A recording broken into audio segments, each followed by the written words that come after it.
in Little League, they have, I think, 3 different tiers depending on age. And it starts at 60 pitches as a max up to 90.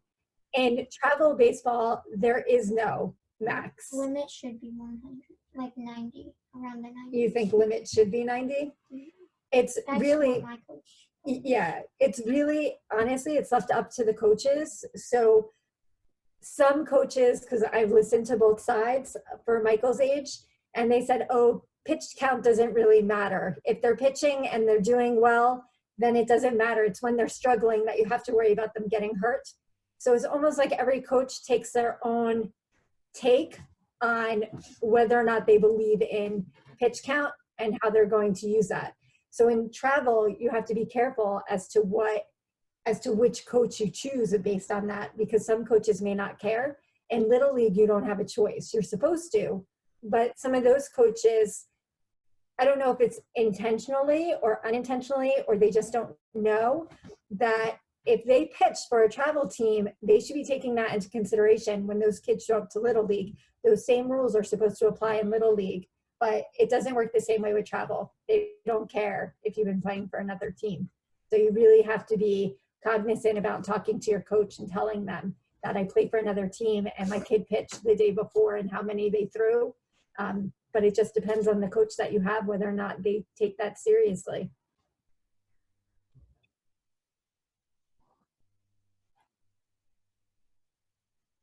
Yes. Yeah.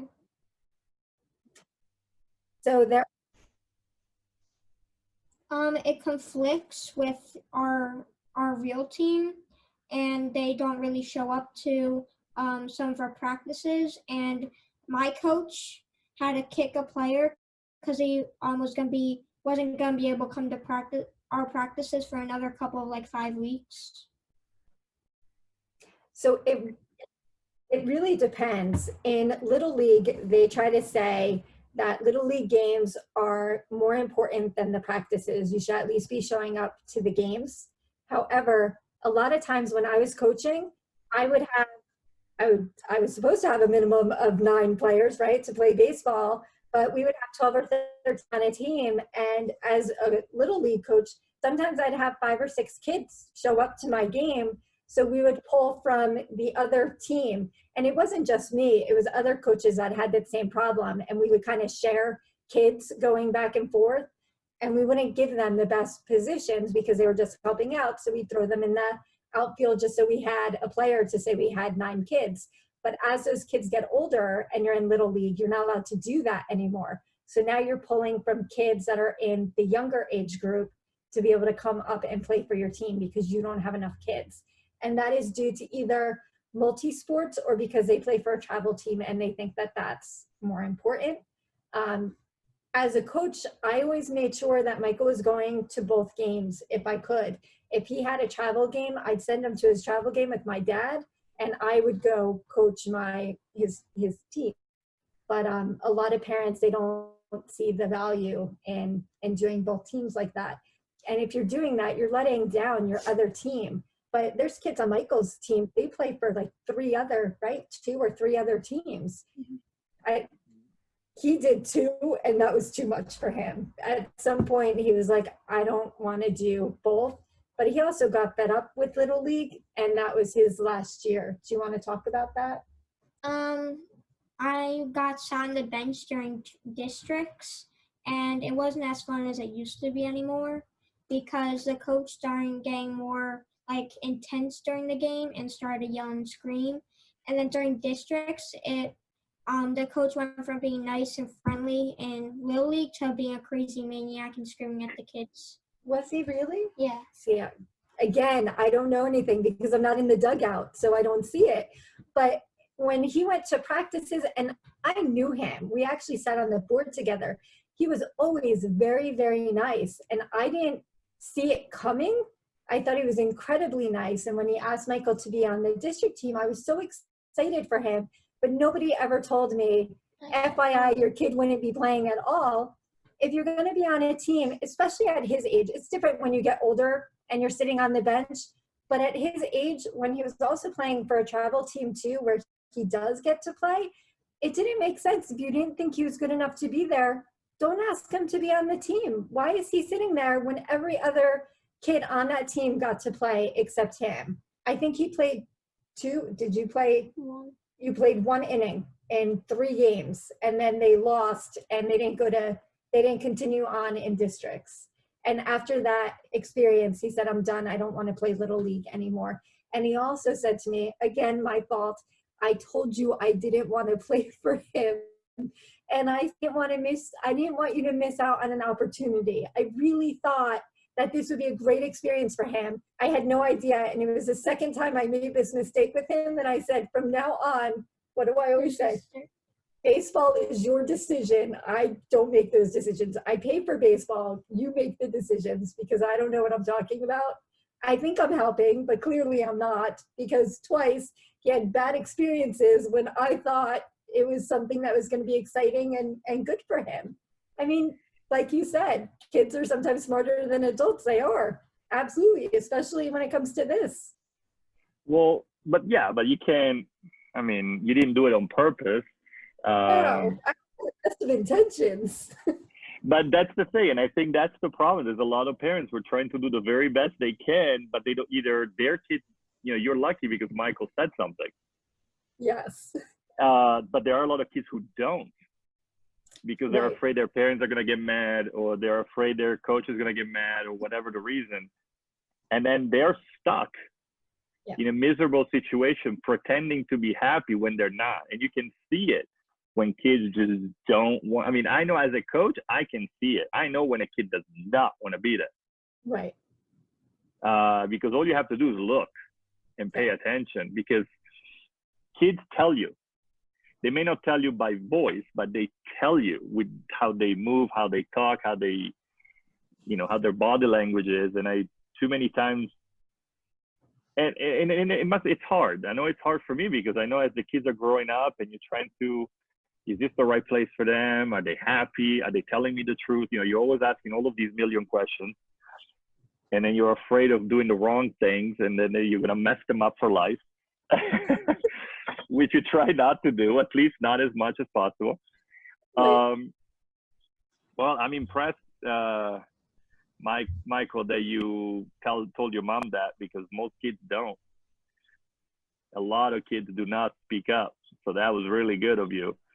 Let me ask you another question. So if you pitch 90 pitches, that was a bad sentence. How many days of rest do you get? So if you pitch today, when is the next time you pitch? You'll pitch in the next 3 days if you have a game. Wait, so if you throw 90 pitches or whatever, you only get 3 days of rest? Yeah. Wow, the professionals get 5. Okay. I didn't even. Holy moly. Okay. Now, when you pitch, when you practice, does somebody tell you how to pitch, or you just take the ball and throw however it goes? I have a private lessons with a pitching coach, and he teaches me how to pitch, but my coach doesn't.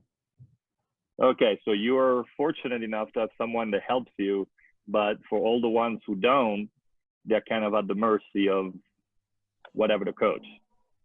Yeah. Oh, that is brutal. That is not good. Now, when you talk to your pitching, sorry, I didn't mean to interrupt. What did you say? That's okay. Michael's coach actually talked to me and said that there was another kid on Michael's team that he wanted to develop on the mound. Since Michael took private lessons, he wasn't worried about him, because he knew anytime he went in, he'd be fine. But this kid, since he didn't take private lessons, I think he ended up pitching a whole lot more than Michael. But the positive to that is that you don't have to worry about him being over-pitched. The bad thing for that kid is that this coach also flat out told me, I'm not a pitching coach. Like, if you want a pitching coach, don't come to me. So he knows that he shouldn't be telling anyone how to throw, but he does. Does he? Yeah. He does. And the only reason I sent him for private lessons is because Michael asked me to send him. And when he needs a break, he asks me for a break. And that's how we work it. When he's like, I've had enough. I don't want to do pitching for a while. Can I take a break? Sure. But other kids don't have that luxury either, where it's because I'm paying for it out of pocket, not because somebody's saying, oh, we're going to teach him how to pitch while we're taking your money for the year. It's expensive. But as long as he's happy, honestly, it's the only thing that matters. I just want to make sure that he's healthy too, because the pitching coach that he goes to is very conservative and he doesn't do anything that would put him in harm's way. And I appreciate that very much. I know, but that makes it, well, no, but, and that makes it rare. Yes. Because that's what happens too many times. Kids are so overused. And that was my next question. So if you go in a tournament or when you go travel or whatever, how many games do you play in a day or in a weekend or however it works? It depends on what tournament you're in. I had a tournament that I had to play like 3 games in a day. And then 3 games in a day? Yeah. Wow. It was and it was really hot. It was brutal. It was brutal that weekend. This is terrible. I was glad they lost because I know that feeling. And I wasn't even playing. But if I'm like dying, I can't even imagine how they feel in 3 games. Of course, I wouldn't say that because all the other kids are disappointed. And I'm like, thank God, air conditioning, let's go home. But it is. So if you, so 3 games in a week, and then if you had won and gone to the whatever semifinals or finals or however it works, how many games would you play total in a weekend or whatever it is? Maybe 6. 6? I think it's about 5. I think it's 5. I think they usually do 3 the first day and 2 the second day if you keep winning. Yeah. Yeah. And then what happens is they start to run out of pitchers. Well, yeah, no kidding. Yeah. So yeah. So what the coach will sometimes do, and I don't think he's done this to Michael, in Little League, they said it that if you pitched at all, you can't pitch the next day. When you're doing tournament games, and this is travel, there is no one saying, oh, wait, you pitched yesterday, you can't pitch today. They're short players. Sometimes they'll say, okay, well, we'll just have you pitch 30 today, and then we're going to need you for tomorrow. So we'll have you pitch the other 30 tomorrow. It'll be fine because, you can't pitch more than 60 in a day. So, now we're breaking it up. So 2 days is okay. Yeah. Because they don't have. Yeah, and that's the same. Yeah, it's the same thing I say to when my kids play, because they play. If you play a tournament, you can play anywhere from 3 to 5 games in 2 days of soccer at an hour each of running, or a lot of running. And this is Vegas, so when we play up until middle of November, it's hot. Yeah.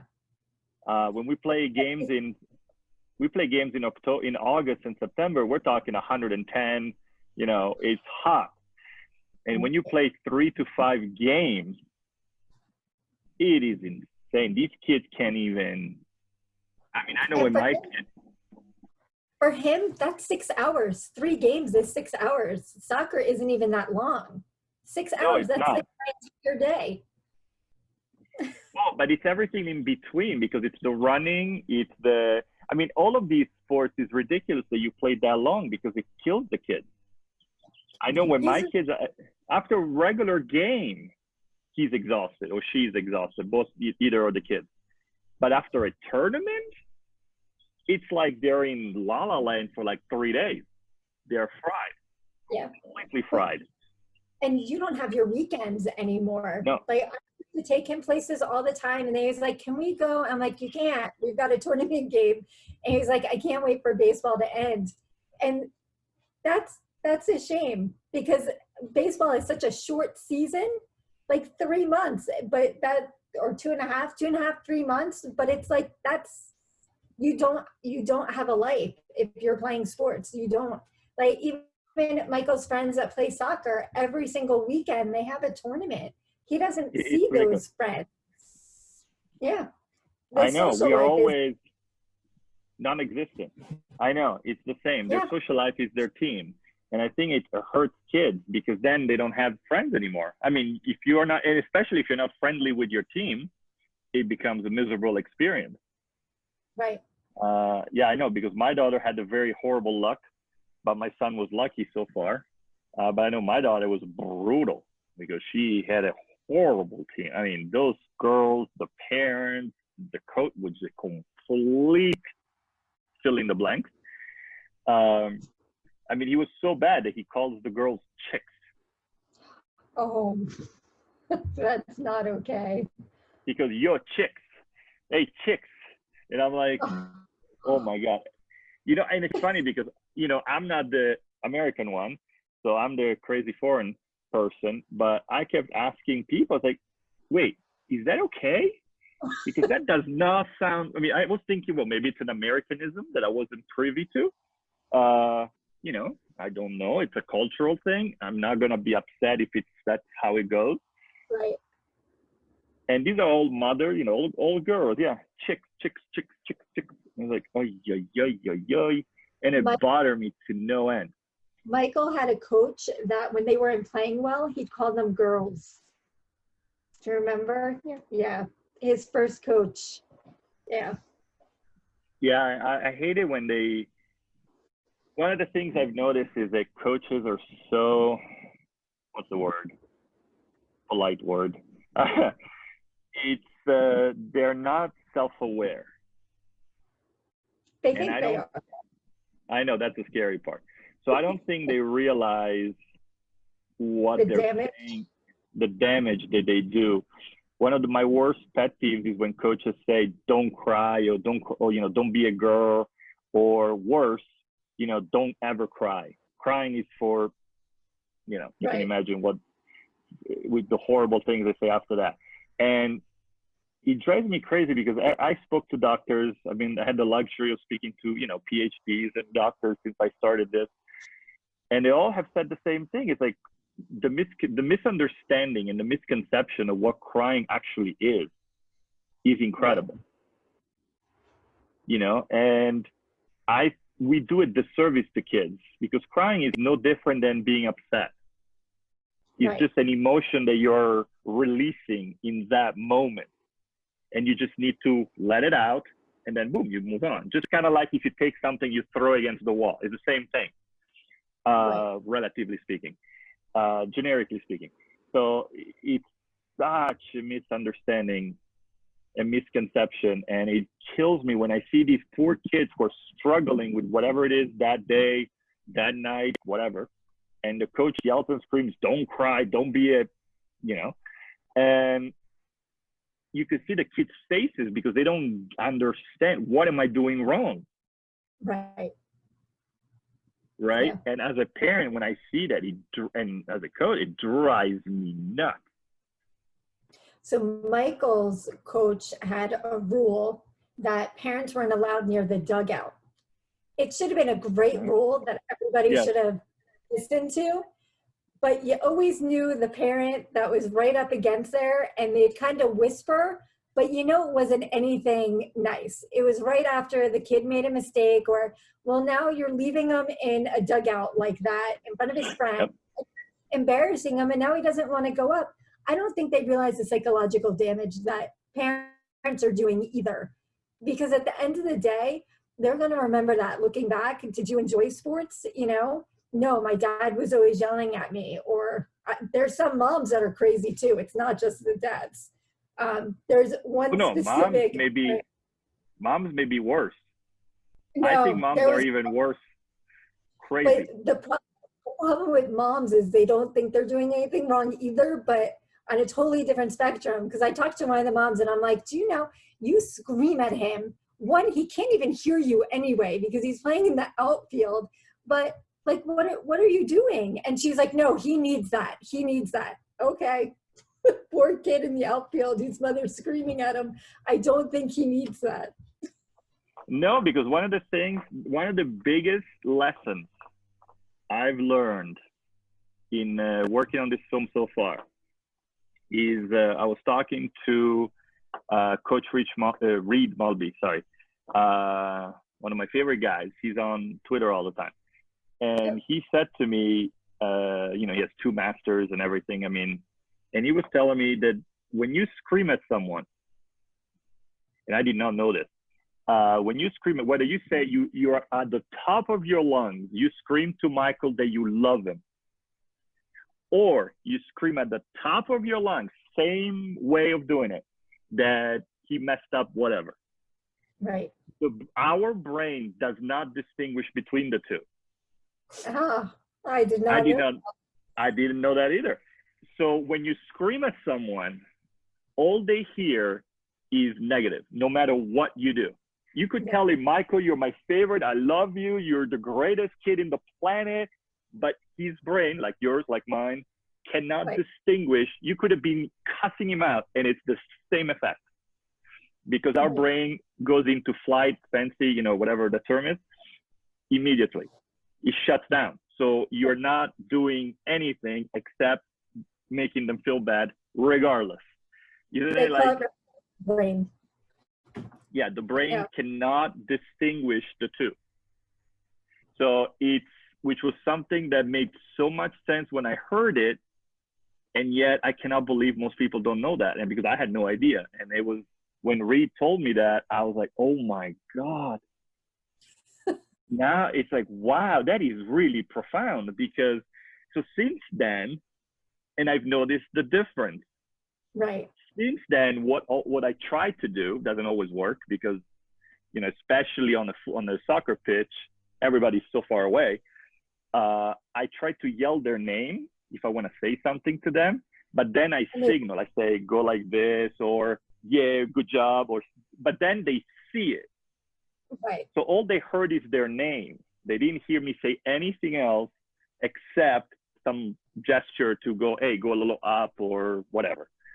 But nothing like the baseball sign, something much simpler. But I noticed their face, they relax because they turn like this, like freaking out. And then they go, I go like this, and they go, oh, okay. Whew. You know, they're like, oh, so coach is not mad at me, you know? But that makes such a huge difference, because before I was trying to, you know, in the most intention, hey, you know, careful, somebody's, you know, whatever. Right. When I didn't know it. But now I really consciously try not to do it, and I see the difference is monumental. Right. No, when I read a book by Bob Tewksbury, he was a pitcher. He played for a bunch of different teams. One of them was the Yankees that he played for. But he had mentioned when he became a coach and started going up to the mound, he found that you would automatically start to shut down, thinking that you were going to be pulled out of a game. And so he made a conscious effort that if he wasn't going to pull you out of off the mound, he would run up to talk to you and then back off. And if he was going to pull you, he would slowly walk out so you could prepare for handing the ball over. I think it's sad that kids like Michael kind of lose the love for it. But do you still love playing, or you just don't want to deal with the garbage? I don't want to deal with the garbage, but I still like playing it. And there's no way that you can find a way to play and just say, nah, don't worry about them. I'll just play for me and for fun. Even if the coach is a jerk. No? It's hard, isn't it? Yeah. What position do you play? I think your mom told me, but I forgot. First base, pitcher, and outfield. Holy patootie. So you're going to be Babe Ruth, you're going to be Lou Gehrig, and you're going to be Mike Trout? Is that what you're going to be? All three of them combined? No? Who's your favorite player? Derek Jeter. Derek Jeter, yes. I think he's a lot of people's favorite player. Yeah, I think so. So you're a Yankees fan? Mm-hmm. Uh-oh. Uh-oh. You either love them or you hate them. The what? You either love them or you hate them. No, I don't hate them. I just like to tease people that love the Yankees. I'm a Mets fan. So you don't even Oh, need to tease. You don't even need to tease me. It just by saying that, it's torture enough. my brother-in-law is a Mets fan. I just got tickets for him and my sister to go see a Mets-Yankee game together because she's a Ooh, Yankee that's fan, Mets fan. But now we'll see if that even happens. oh man, that would be so awesome. I went to the old Yankee Stadium years and years ago. Oh my God, it was so awesome. Even though I didn't care because I'm not a Yankees fan, but it was so much fun. Right. It was awesome. It was like back when it was Toronto Yankees, when the Yankees were not very good yet, and Toronto was winning this World Series. So Right. it was so much fun. I love that place. Yeah. Now the new stadium is beautiful. I It know, but really is. It's a nice stadium. does it have the same like amazing feeling as the other one, or not really? I think it does because I've been to both. I like the newer stadium. If you ever listen to people talk about the old stadium, the players, they'll tell you how disgusting the old one was. The smells that were coming off the field, and they were like, "I am so glad I don't play there anymore." Well, it was So a bit old. It was definitely in need of. with It was some work, definitely need. Yes, I know because I had a chance to go to Shea Stadium too, and it was also a lot of fun. But right? that place definitely needed some lift. They needed to change it up because it was so old. Right. Oh man, We used to allergies are. take him to the games, and he loved going to the games. As even as a toddler, he would sit and watch the entire game. And then I took him to a minor league game, and all the kids were running around, and he wasn't. And then he found out at the minor league they have a playground, and all of a sudden I lost his attention to baseball for a while. I'm like, darn it! If I had just stayed with the majors, he never would have known there was like a place to play when you're supposed to be watching baseball. I know that's what happened But to me when I took my kids to a baseball game here in town. They just opened a new stadium this year. Sorry, last year, and beautiful park for the Oakland A's minors, the AAA. And right.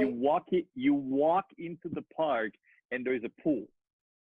Oh, Like, are you so serious? of course my kids were like, "We want to go there." Of course. That was it. They were gone for the whole game. They're like, "We want to go to the pool. We want to go to the pool." And I'm like, "You can't go. You have to buy the tickets for the pool."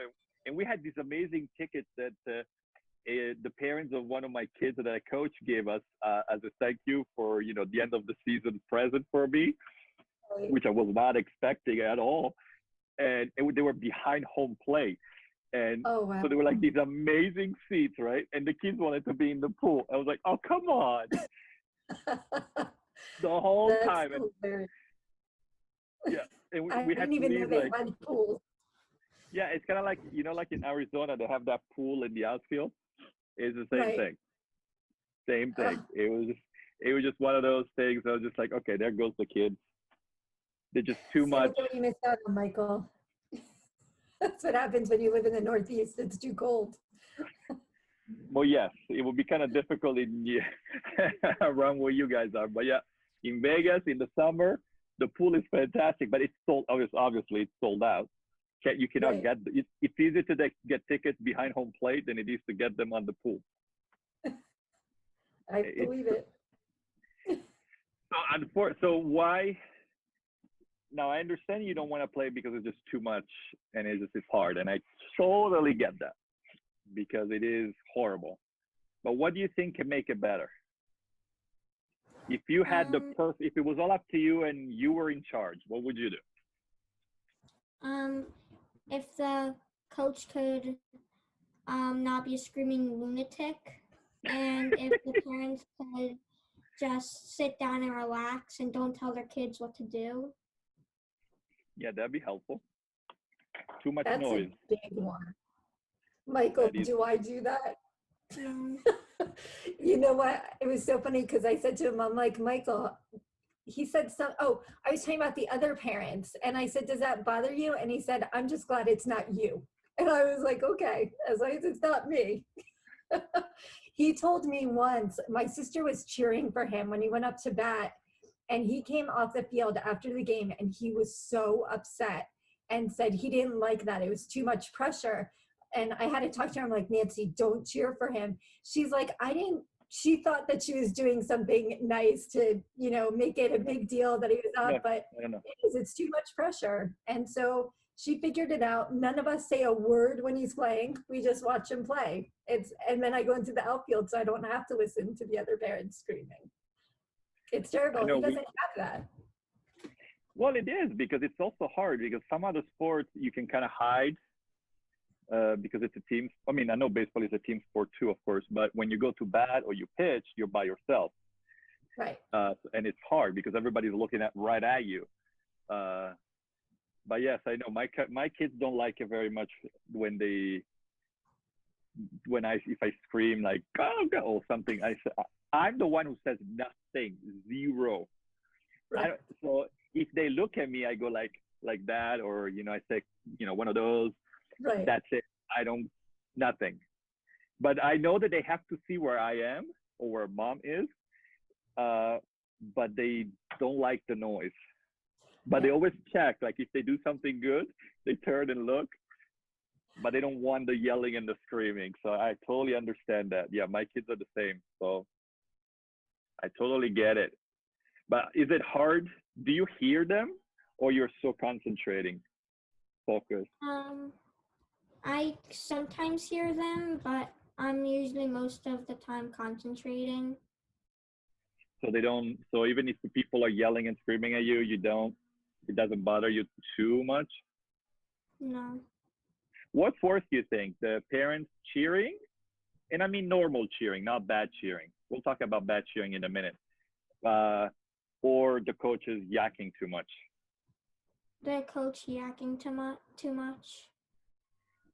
Have you had a lot of coaches that talk too much during, like when you're doing something? Or they only talk too much, like say for example, you say you pitch, right? You pitch and you play first base. So when you pitch, does the coach tell you, go for it, do whatever you want, or he's yelling at you every minute? He just tells me to go for it and do whatever I want. Okay, so at least it's not like at every pitch that he's saying something, right? No. So and what about when you bat? If I don't hit the ball, he sometimes gets mad. Okay. And when you hit the ball? He's happy. Okay, so at least he's not being too much of a jerk while you're playing. What Is about the signs? Oh yeah, those are confusing. Explain to Joel about the signs. My coaches give out signs to like steal or throw pitches. Yeah, of course. And that's like really confusing because sometimes you forget what the sign is and you'll know what he's gonna say. I made flashcards, 12 flashcards of every single sign. They might have been more than 12, so that he would remember. No, 24. Oh, it was 24? 24 signs. And how For old were you? 12-year-olds? 10. At 10 and 11 also. 10 and 11. That is 24 signs, and he would get upset if you didn't remember what the sign was. What sign did I give you? That's not what I gave you. This is, 24 signs. So you have to remember what. That's crazy. Now, obviously, I never played baseball, so I mean, I know that there are signs and I know all that. But my kids don't play baseball either yet. Maybe they will, maybe they won't. I don't know. They play soccer for now, as I told you before. But is that normal to have that many signs for 10-year-olds or 12-year-olds, or is just that particular team was a little over the top? It's not particular, I don't think. I know in Little League, they didn't do signs in Little League. Until All-Stars. Oh, until All-Stars. They started getting signs at the district level. Yeah. I think when he was 9, I think his first coach tried implementing signs, and Michael was 9, so he didn't really understand the signs, and the coach at 9 would get upset. So I think it's over the top, but that could be every coach. I have no idea, but I think it's crazy. I really do. Well, I'm sure that if it's not just going to be some random coach in New Jersey, I'm sure that if that particular coach did it, I'm sure others do it too, probably. Right. But that's insane. There's already so much to think about Right. when you play. I cannot even imagine that it's like all of these, like this or whatever they're doing. And while you're thinking, okay, I have to hit the ball. Now, granted, you're not hitting, some major league pitcher, but still, you have to focus. He'll tell them when they go up to bat too. He'll give them signs, and then when they're on first, he'll give them signs whether you should steal, not steal. Like, what? Oh my God. It's it's insane. It's insane. I never played baseball as a kid, so this is all new to me.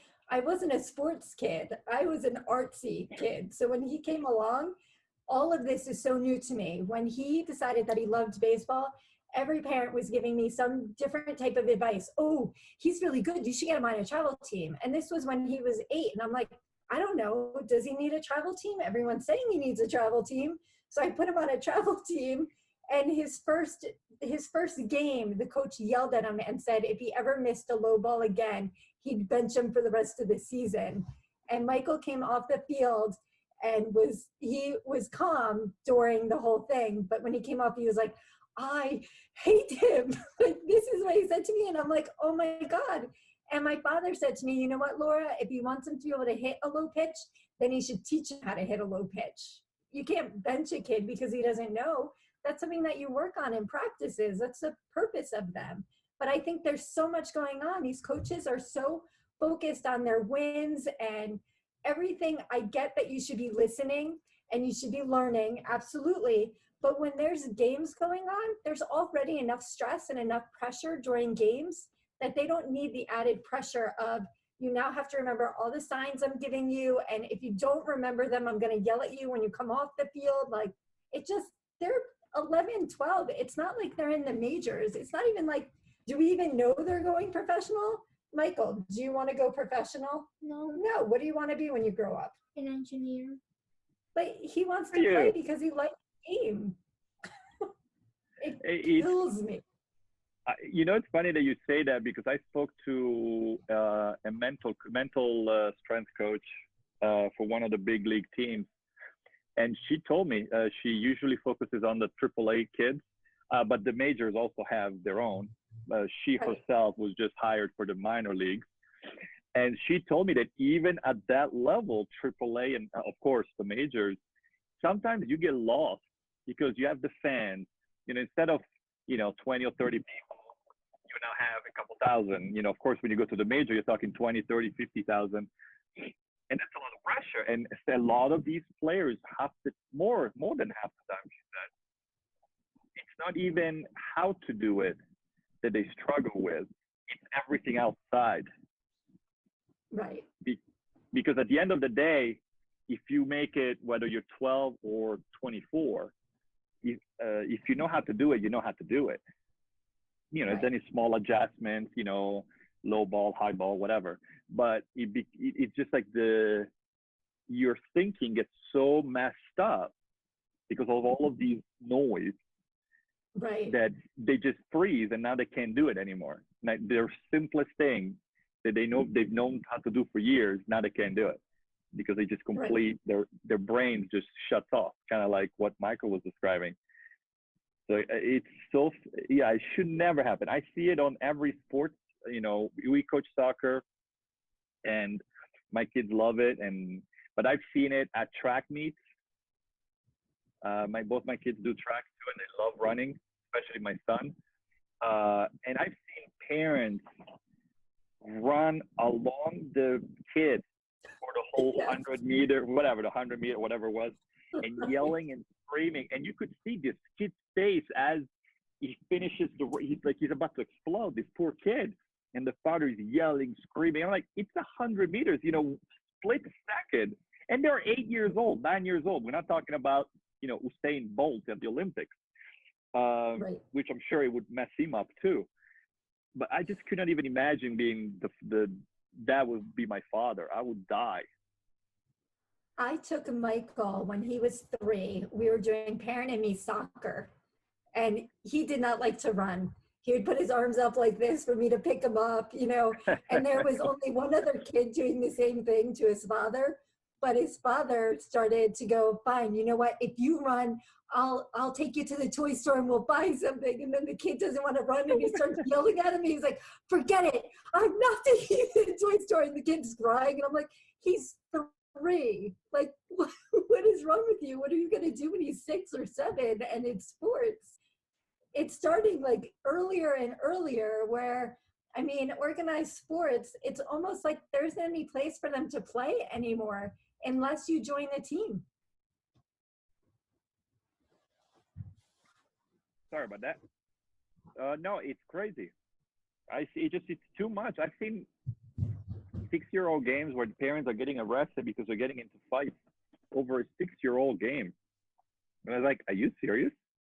Right. What could have possibly happened at a 6-year-old game that you needed to call the cops? I just do not understand. It's like, some things you can say, okay, I get it. Kind of, maybe, possibly. A coach yelling, you could excuse it once in a while. Maybe he got caught into the moment, whatever. But calling the cops where 2 people are actually beating each other, it's like, I do not understand. Part of the problem is there are parents that are drinking at games and they're putting them in closed containers so you don't know. And that adds So to true. the additional belligerence and the fighting. That is so true. I've seen it. I had one of my assistant coaches came to practice drunk, trashed, and I'm talking gone. And we had to kick him out, and we almost had to call the cops ourselves because he started to go on a rampage in front of the kids. And I was actually worried he was going to hit me, and I didn't know what to do because once somebody, whether it's drugs or alcohol or both, Right. you're afraid of saying anything because it may really explode. And I was trying to not make a scene in front of the kids. Oh my God, it was very scary because it was he and the wife were both drunk, and they were both going out, and there was nobody there. The club wasn't there, like the director or whatever. So I was trying to. It was really scary. But you're right. There's too many of those. That is a big problem.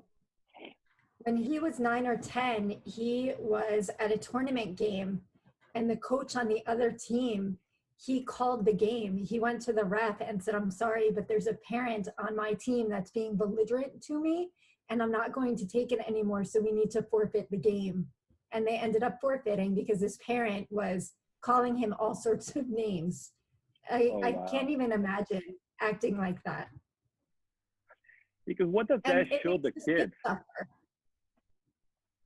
And that's the thing, the kids suffer because I've seen coaches who berate the kids, and then you could see the light, and I'm sure Michael understands this too, because I'm sure it seems like it happened to him.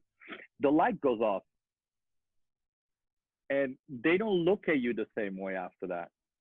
When you go after the kids, like, because there's one thing kids, I mean, and I'm not, and maybe Michael can see if I got this right, but I know that to me, kids are smarter than adults. That's not even a question. I think adults are dumb. We overcomplicate things. We overthink things. And too many times we talk to kids like kids are idiots. And it drives me crazy because I really do. And I'm not just saying because Michael is there, because I really do believe this. Kids are way, way smarter than adults. And so many times when you have these coaches who cuss, and it's not just one of those like, not one of those. I mean, whatever, that doesn't bother me. But when they literally go after kids for like 20-minute rampage that I get bored over. When I hear kids, it's like I can't take it anymore. it's like the lights go off, and then you could see it that the kids don't have that same spark.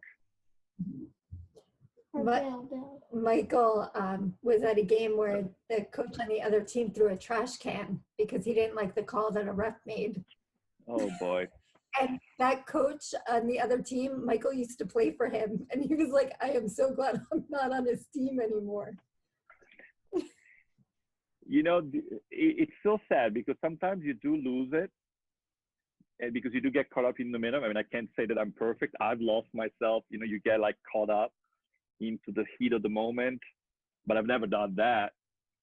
The one thing I did do, which really gets me angry, is when they don't protect the kids.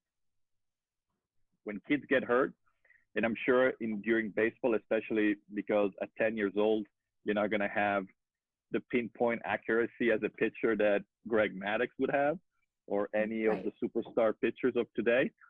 You have, and I'm sure kids get hit most of the time. I would imagine, I mean, I don't know, you would have to tell me that, but I would imagine most of the time completely by accident, because there's no way a 10-year-old kid can be that accurate. Doesn't exist. If a major leaguer makes a mistake, you can only imagine a 10-year-old. I can only imagine how many parents will lose their you-know-what in those moments, thinking, oh, he did it on purpose. He used to worry when he first became a pitcher. One of his coaches said, Laura, when he's in practices, he throws really hard, but in games he won't. I don't know what's going on, but he won't. And Michael's concern when I asked him, he said, I think it was more, he was afraid he was going to hurt the catcher because he was used to throwing to an adult catcher, not a kid, and he didn't want to hurt him. And when I said that, they're like, Laura or Michael, they're in protective gear. Like, that's the whole purpose. You throw as hard as you can, and you can't worry about the kid that's up there. If he gets hurt, he gets hurt. But he worried about that. Do you still worry about that? No. Now he's like, Yeah, if I hit him, I hit him. Now he's he like, doesn't do it intentionally. Do you think anybody does that intentionally? Sometimes. Sometimes you do, really? Yeah. The kid? Mm-hmm. Really? Yeah. But do you think That's it's the the kids? Do you think the kids are trying to hit somebody intentionally, or do you think it's the coaches who tell the kids to hit somebody? I think it's the kids who's gonna try to hit someone intentionally. But do you think they're doing it because that's what they think that's part of the game, or do you think they're really trying to hurt somebody? No, I don't think they want to pitch to them, so instead they just hit them. Got it. And do you play with a regular ball, right? The same ball that the pros play, or do you play with a different ball? The same ball that the pros play. Okay. So it's not like softer or anything. It's the same. Everything is the same. Yeah. Well, I don't know. I'm sorry. You know, as I said, my kids don't play, so I don't know what the rules are. Yeah, have you seen or have you heard coaches encouraging weird stuff? Let's call it. No. Well, that's good. Pitching too much. Didn't you overhear somebody say that their kid had pitched too many pitches and they pitched them anyway? For Little League. For Little League, there was a kid that had pitched the day before. How pitching works is in Little League, you're only allowed to throw so many pitches before you need rest. Yeah. So they have different rules. There's different layers, whether you need 1 to 2 days or 3 to 5 days. It was. We won't say the name. But anyway, he had pitched the day before for his travel team. And then I think it was coming up on playoffs. And this team didn't have enough pitchers for that day, but they had the kid that pitched the day before for a travel team on their team. And the coach approached the father, and the father said he already pitched the day before. And I don't know if the parent just felt pressured, but then he said to his son, okay, just don't throw as hard. So he knew full well that his kid shouldn't be pitching. That's upsetting. Like, there's so many things that you can physically hurt yourself. Is that worth it to you for a kid's game to overpitch your kid when you know full well that they needed rest between that? I didn't hear it. He heard the coach talking up because Michael had just batted and he was on first base. and he heard the first base coaches talking on the other team. I hate that. I mean, that's just terrible. Yes, and I want to go back to the fishing in just a second, but how many would you guys play? How many innings do you guys play? 6. And when you were, now you're 12 now, so you're playing 6 innings. When you were 10, were they also 6, or were they fewer innings? When I was 10, they were also 6, but in Little League, they were 4. So I Okay. think you were only allowed to play an hour and a half. So whatever an hour and a half Okay. worked out to be, which typically was 4 innings, is what it worked out to be. Got it. So when you're, so let's say up to 10, so up to what? Up to 10 years old, it's 4 innings or an hour and a half. Is that what it is? Yeah, before that, yes, it's 4 innings roughly. or whichever's first, right? Yeah, whichever comes first. And then when you're in travel, it's always 6. Always 6. It's always 6 innings. Okay. And Got then depending, some tournaments, if they have to control time to make sure they get all the kids in, they'll limit. They say, you know, whether or not you make it to 6 innings, it may be a max of an hour and a half or 2 hours of play. I think it's typically 2 hours of play. And then once you're 13, 13 is right to 9. yeah, once you're in middle school, then it's right to 9 innings. Middle school, wow. Middle school is a major league.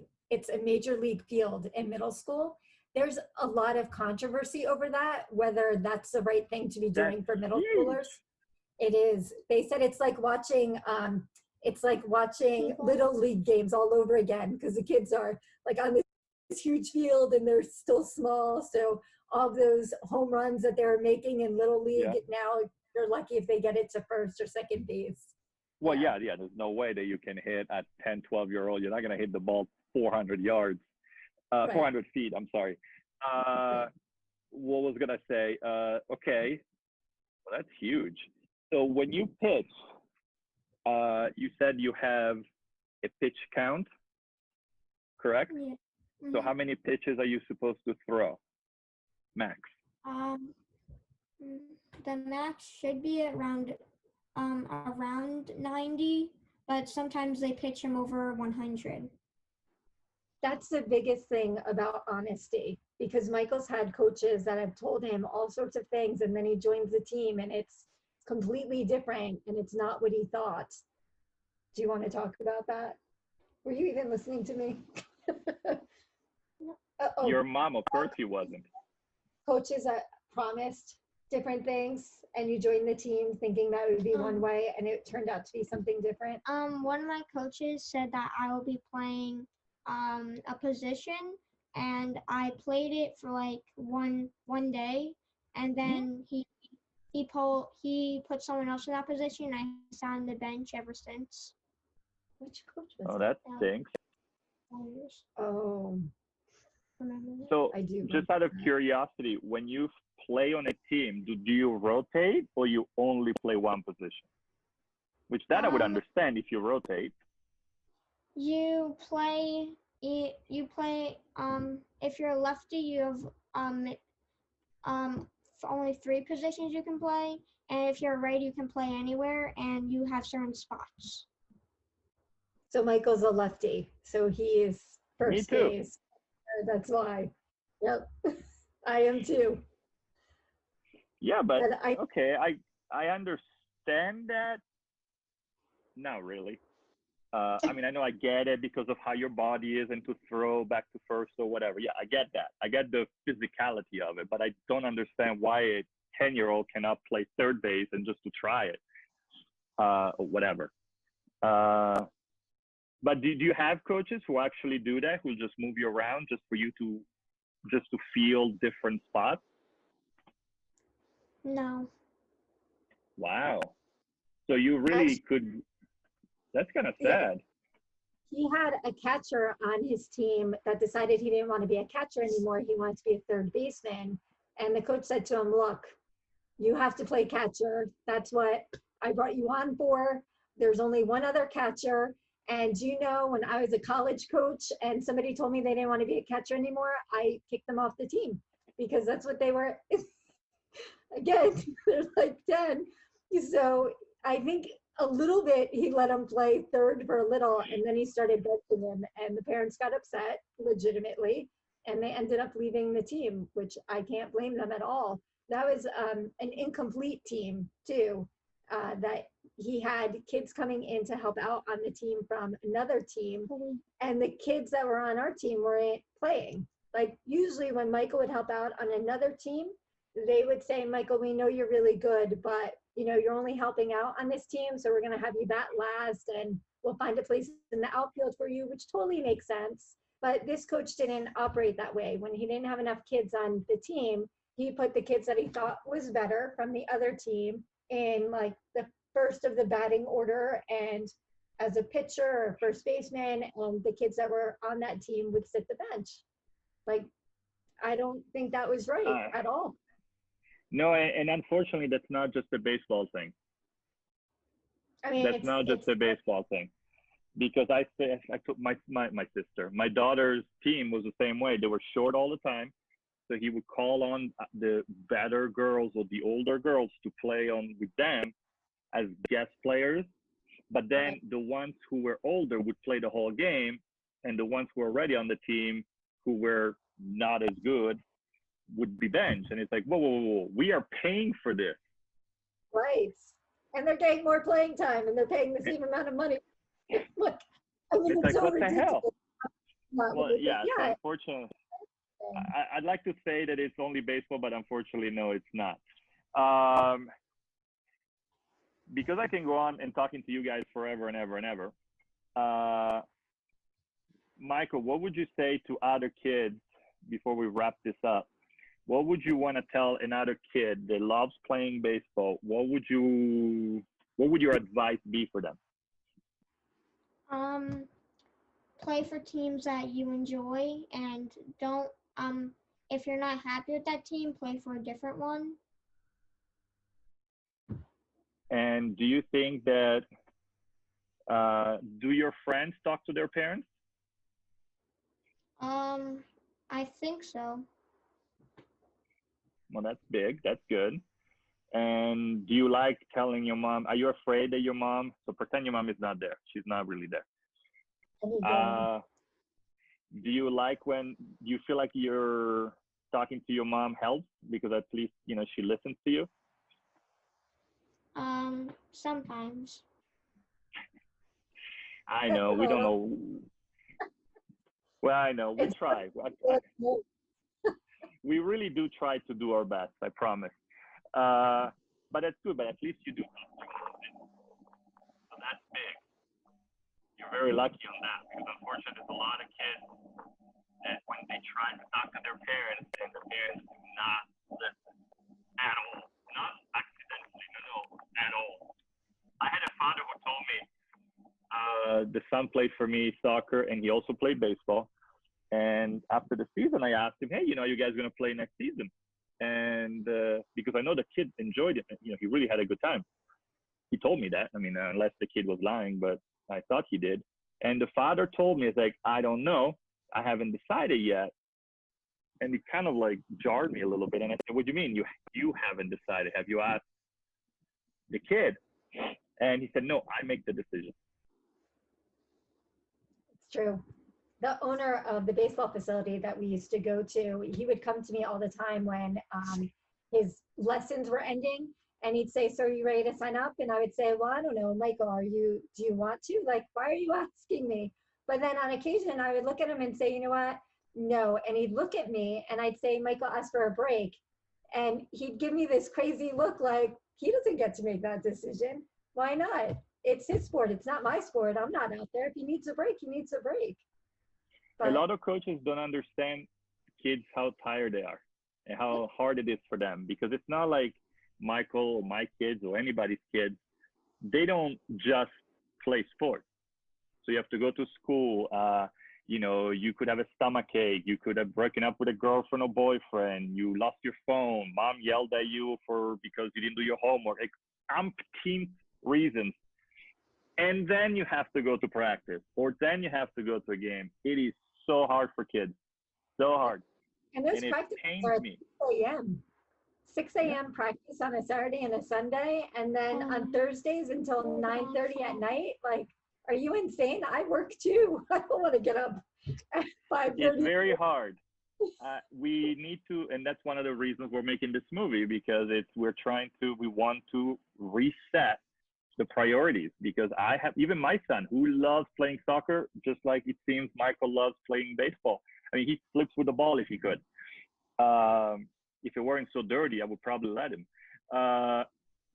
But even he, some days just go, Daddy, I can't. Can we skip practice? And this is a kid who watches it on YouTube all the time. He plays it all the time. And there are days that he just goes, I can't do it. I cannot go. Right. And you can see it in his face. He's exhausted. He cannot take it. Right. And because it's just too much, too many games, too many, it's hard. So I wanted to thank you guys, because I know we talked for a long time already. So I don't want to take too much of your time. Thank you. Thank you. Nice talking to you. Absolutely. I'll let you know when I'll post it, and it will be on YouTube. Okay. So I'll post it probably in the next couple of weeks. I'm trying to spread them out, so I'm not going to post them all at the same time, but I really appreciate it, guys. I can't wait to come over there and talk to you in person and interview you guys in person. So I look forward to it. So thank you again for your time. Thank you. I appreciate it. My pleasure. Right, Michael? Thank you, Michael. I really appreciate it. I know it's hard, so I really appreciate it. You're welcome. Thank you. Hey, you know what you can do? If you want to, for the movie, not for this, but for the movie, if you guys have pictures or clips of videos or anything you want to share, it's up to you. Completely up to you. No pressure at all. But if there is some stuff that you want to show, like the pictures of you that you are willing to share, please do. Okay. Because that's going to make it all the nicer when we put it all together. Okay. Okay, guys. Well, thank you, guys. Have a great rest of your day and be safe out there. You too. Bye. Bye.